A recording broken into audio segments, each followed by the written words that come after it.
নমস্কার বন্ধুরা, কেমন আছেন সবাই? জুঁইয়ের পাকঘরে আবার সবাইকে স্বাগতম। আজ আমার রান্নাঘরে থাকছে একসাথে দুটি রান্নার ভিডিও, তাই ভিডিওটি না টেনে দেখতে থাকুন কি কি রান্না করলাম আজ। বাড়িতে অনেক কুমড়ো শাক হয়েছে, তাই ভাবলাম মটর ডাল দিয়ে কুমড়ো শাক রান্না করি। শাক কাটতে যেয়ে দেখি কটা ফুলও হয়েছে, তাই ফুলগুলো তুলে নিলাম। কিছু ফুল নিচেই ফুটেছে, সেগুলো তো হাত দিয়েই তুললাম, আর কিছু উপরে রয়েছে সেগুলো হাতে পেলাম না, তাই পাটকাঠি দিয়ে বাদিয়ে পারলাম।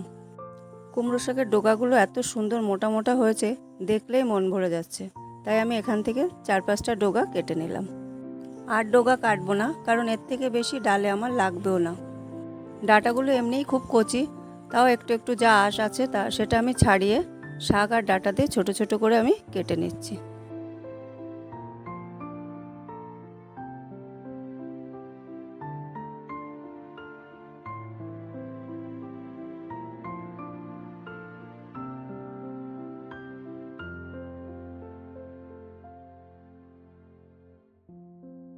মটর ডালটা ধুয়ে আমি প্রেসার কুকারে সিটি দিতে বসিয়ে দিই, তত সময় আমি কুমড়ো ফুলগুলো ভেজে নিই।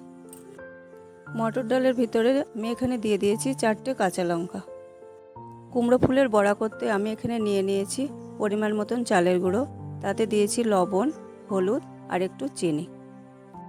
আমি এই চালের গুঁড়োর সাথে বেসন বা ময়দা মিশাইনি, শুধু চালের গুঁড়ো দিয়ে বড়া করলে বড়াটা অনেক সময় মচমচে থাকে। ফুলের সবুজ অংশটা কেটে ফুলগুলো ভালো করে ধুয়ে রেখেছিলাম। এবার ফুলগুলোকে এপিট ওপিট ব্যাটারটাকে মাখিয়ে ভালো করে ভেজে নেব।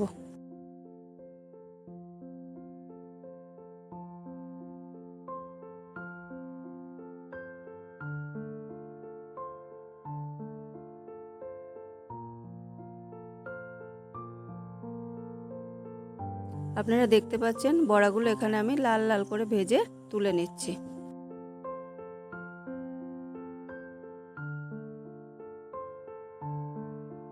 এবার আমি কুমড়ো শাক দিয়ে ডাল রান্নার জন্য প্রথমে কড়াইতে তেল দিয়ে তাতে 4-5টা লঙ্কা দিয়ে তার ভিতরে শাকগুলো ঢেলে দিলাম।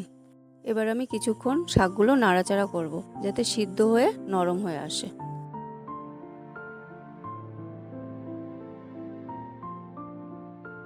আপনারা দেখতে পাচ্ছেন এখানে ডালটা আমার সিদ্ধ হয়ে গেছে।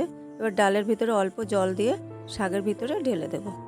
আমি এখানে বেশি জল দেব না, কারণ তাহলে ডালের গাঢ় ভাবটা থাকবে না।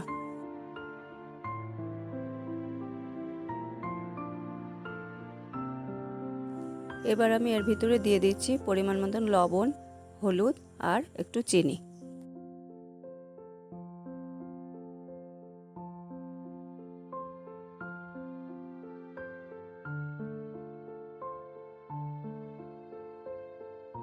ডালটা আমার প্রায় হয়ে এসছে, এবার আমি এটা নামিয়ে রাখবো।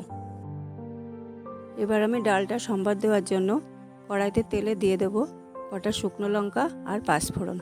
ঢেলে দিলাম ডালটা, একটু ফুটে উঠলেই নামিয়ে নেব। তৈরি হয়ে গেল আমার কুমড়ো শাক দিয়ে মটরের ডাল। ভিডিওটি কেমন লাগলো কমেন্ট করে জানাবেন। ভালো লাগলে শেয়ার করে দেবেন আপনার বন্ধুকে। আজ এই পর্যন্ত। নমস্কার বন্ধুরা, ভালো থাকবেন, সুস্থ থাকবেন।